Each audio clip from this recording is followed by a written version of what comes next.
संस्कृति संस्कार भनेको हाम्रो कला हो, संस्कृति हो।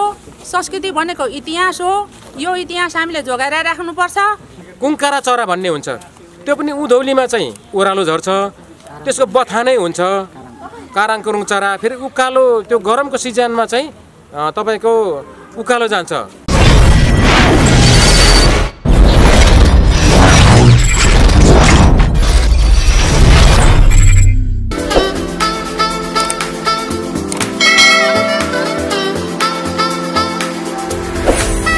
देश तथा प्रवासमा रहेर पूर्वाञ्चल डिभिआर टिभी हेरेर बस्नुभएका सम्पूर्ण दर्शकहरूमा हार्दिक स्वागत छ।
मेरो परिचय धरानतेरका यो किरात राईका प्रारम्भिक कार्य समिति धरानतेरका अध्यक्ष शिरपाल राई र हामीले यो उभौली धेरै अगाडिदेखि नै गर्दै आएको हुनाले आज हामीले किरात राईका धरानतेरले मात्रै यो कोरोनाको कारणले गर्दाखेरि पूजा गरेका छौँ। त्यसैले गर्दाखेरि आज हामीले अन्त ठाउँमा सधैँ चाहिँ निमन्त्रणा गर्थ्यौँ, सबै ओडाहरूलाई पनि र नगर जिल्लालाई गर्थ्यौँ। तर यसपालि चाहिँ हामीले धरान 13ले मात्रै सामान्य तरिकाले पूजा आज गरेका छौँ। माघ 1 गतेदेखि किरात सम्मत 5081 लाग्दैछ र सम्पूर्ण दाजुभाइ तथा दिदीबहिनीहरूमा एल नम्बर सम्मत 5081 को शुभकामना व्यक्त गर्दछु। नमस्कार, धनबोल राई, किरात राई यायखा धरान उपनगर महापालिका नगर कार्य समिति का सदस्य र धरान 13 कार्य समिति के ओडा कार्य समिति का भी सदस्य।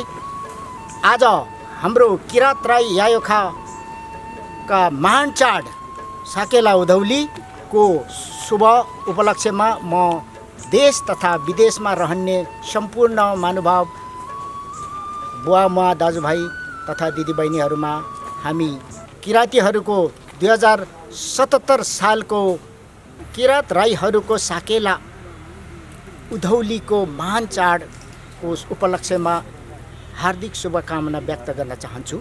सेवा म किराँत राई आयोखाको यस धरानतेरा को भूपू अध्यक्ष, मेरो नाम मौलमान राई। अब हामी आज 2077 सम्बतले यलम्बर सम्बत हामी 5080 मा छौँ। आउँदैछ 81। हामी तुरुन्तै 81 मान्नको लागि हामी किराँत राईहरू हामी तयारी छौँ र हामी यो उधौली मानिरहँदा हामी किराँतीहरूले हाम्रो संस्कार संस्कृति भनिरहँदा चाहिँ के हो भनेर चाहिँ सोधि पनि रहेको अवस्था छ। यसलाई चाहिँ हामी यो उधौलीलाई चाहिँ कसरी हामी मान्छौँ भन्दाखेरि हामी बाली लगाएर उठाइसकेपछि हामी नयाँ चाड भनौँ न हामी मान्छौँ। नयाँ अन्न बालीलाई घरभित्रै पूजा गरी हाम्रो संस्कार यो छ। त्यस कारणले यसलाई चाहिँ हामी उधौली चाड भनेर हामी भन्छौँ। र उधौली किराँतीहरूको मात्रै नभएर नेपालमा बसोबास गर्ने सम्पूर्ण दाजुभाइहरूको हरेक जात जातिको उधौली चाड आफ्नो आफ्नो विधिपूर्वक मान्ने गरेका छौँ। र यसलाई हामी संस्थागत गर्नको लागि हाम्रो पुर्खाहरूले गरिलेको चाडलाई हामी अहिले उधौली उभौली भनेर साकेला भनेर हामी पुज्ने र रमाइलो गर्ने हाम्रो चाडको रूपमा हामी मान्दछौँ। यसलाई हामीले संस्थागत गर्नको लागि हाम्रा पिँढीहरूलाई जोगाइदिनु पर्ने, संस्थागत गर्नुपर्ने तपाईँ हाम्रो काँधमा छ। राज्यले कसरी हेरेको छ त्यसलाई पनि हामीले राजनीतिक रूपमा, सङ्गठनिक रूपमा, जातीय रूपमा हामीले यो संस्था यो चाड पर्वलाई चाहिँ उत्साहित रूपमा हामीले मानिराख्यौँ र संस्थागत गऱ्यौँ भने भोलिका दिनमा हाम्रा पिँढीहरूले पनि हाम्रा पुर्खाहरूले मानेको हो यो हामीले मान्नुपर्छ भन्ने पक्षमा पुग्छन् कि भन्ने मेरो बुझाइ हो। राजनीतिक रूपमा हेर्ने हो भने तपाईँ हामी विभाजित गराइरहेको छ अवस्था, त्यो विभाजित हुनादेखि हामी धेरै जोगिनुपर्ने अवस्था छ। हाम्रा पुर्खाहरू धेरै लडेर यहाँसम्म आइपुगेको अवस्था छ, धेरै मरेका छन्, धेरैजना अब भएको छ। त्यसलाई पनि सम्झिँदै हामीले यो उधौली उभौली चाड मान्नु पर्ने बाध्यताहरू छन्। र हाम्रा यो आउने सम्बत यसले सम्बत 5081लाई चाहिँ बृहत रूपमा मानौँ भन्दै सबै किराँती दाजुभाइ दिदीबहिनीहरूलाई म शुभकामना दिन चाहन्छु। यो भन्दै म बिदा चाहन्छु। धन्यवाद।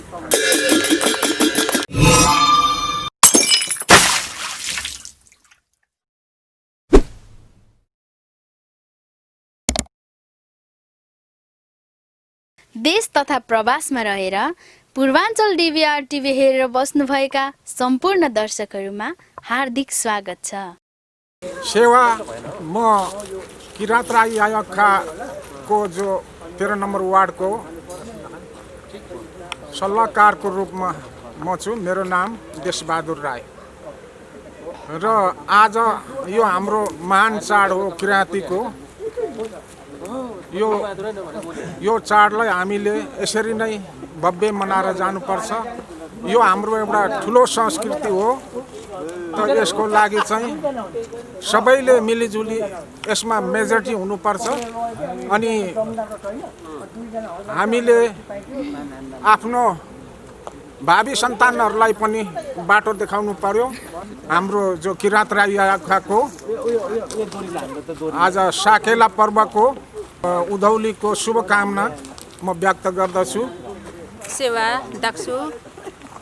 यो आज हामी भेला भएको 2077 सालको उधौली पर्व हामी यहाँ बुद्धिकर्ण दरबारमा हाम्रो साकेलामा मनाउन आएको हो। हामी थोरै आज भेला भएको छौँ किनभने सबैलाई थाहा छ यो कोरोनाको कारणले हामी चाहिँ विधि पुरा गर्नुलाई मात्रै हाम्रो कुल मनाउनु अथवा पर्व मनाउनु अथवा संस्कृति मनाउनु मात्रै हामी भेला भएको हो।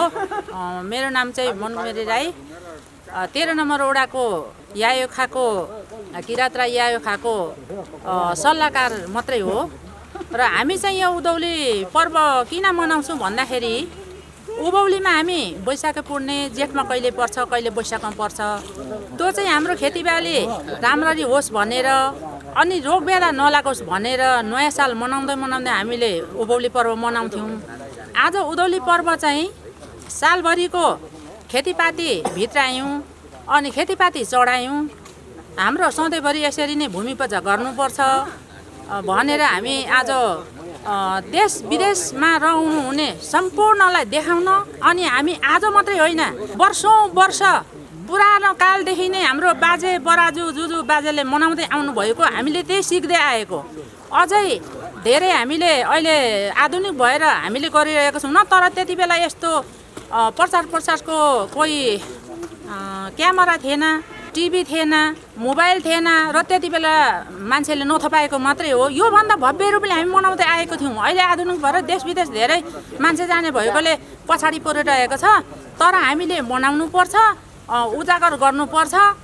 यो संस्कृति संस्कार भनेको हाम्रो कला हो, संस्कृति हो। संस्कृति भनेको इतिहास हो। यो इतिहास हामीले जोगाएर राख्नुपर्छ। यो किराँत सम्बत 5080 चलिरहेको छ। 5081 को लागि पनि सम्पूर्ण देश विदेशमा रहनुहुने दाजुभाइ दिदी बहिनी किराँत परिवार सम्पूर्ण गैर किराँतीहरूलाई धेरै धेरै शुभकामना गर्दै म 2 शब्द टुङ्ग्याउन चाहन्छु। जय किराँत। अग्रज हाम्रो कमिटीका साथीहरूले पनि बोलिसक्नु भएको छ उधौलीको बारेमा, र पनि बाँकी केही छुटहरूलाई कुरा गरौँ जस्तो लागेर। उधौलीमा कसरी उधौली भयो भन्दा जब जाडोको सिजन हुन्छ, चिसोको सिजन भइसकेपछि मासतिरबाट लेकतिरबाट चौडी गोठ भेडी गोठहरू सबै ओह्रालो झरेको हुन्छ र झारेको हुन्छ। अनि माछाहरू पनि सबै उँधो लागेको हुन्छ, ओह्रालो लागेको हुन्छ। जबसम्म जाडोको सिजन हुन्छ, ओह्रालो झरिसकेपछि माछा मार्नेहरूले मौका छोपी माछालाई कसरी मार्ने, कसरी पासोमा पार्ने भन्दाखेरि एउटा कसैले चाहिँ ढडिया थापेको हुन्छ, कसैले खुगी थापेको हुन्छ र माछाको पेसा पनि गरेको हुन्छ। उभौली कसरी गयो भन्दा गरम लागेको हुन्छ, गरमको सिजनमा त्यो माछा पनि खोलै खोला उभो लागेको हुन्छ। अनि त्यो समयमा माछा उभो लागेको हुन्छ, चिसोमा उँधो झर्छ। भेडी गोठहरू पनि जब गरम हुन्छ, गरम भइसकेपछि गरमको सिजनमा चाहिँ उभो लगाएको हुन्छ र भेडी गोठै उभो लिएर गएको हुन्छ। मैले बुझेअनुसार र जानकारी अनुसार हाम्रो त मुदुममा नै अथवा थुत्रीवेद भएकोले गर्दा पिता पुर्खाहरूले यही कुरा गर्नुभएको सुन्थेँ र यही कुरा आज मैले यहाँ अलिकति जानकारी गराउन चाहेको छु। अघि पनि मैले भने कुङ्कारा चरा भन्ने हुन्छ, त्यो पनि उधौलीमा चाहिँ ओह्रालो झर्छ, त्यसको बथानै हुन्छ काराङकुरुङ चरा। फेरि उकालो त्यो गरमको सिजनमा चाहिँ तपाईँको उकालो जान्छ, उभौली भएकोले उभो जान्छ। र त्यसैले चराचुरुङ्गीदेखि लिएर सबै जीवजन्तु उभो लाग्ने र ओह्रालो लाग्ने भएर सिजन अनुसारले उधौली र उभौली भनेको छ। यही अनुसारले हामीले पिता पुर्खाले बोल्दै आएको हाम्रो बेतै नि थुतुरी बेत भएकोले गर्दाखेरि यो सुन्दै आएको हुनाले मैले यहाँनिर तपाईँहरूको हाम्रो सबैको अगाडि यो व्यक्त गर्न चाहन्छु र जानकारी गर्न चाहन्छु। धन्यवाद। अहिलेसम्म पूर्वाञ्चल डिभिआर टिभी हेरेर साथ दिनुहुने सम्पूर्ण दर्शक महानुभावहरूलाई हार्दिक धन्यवाद।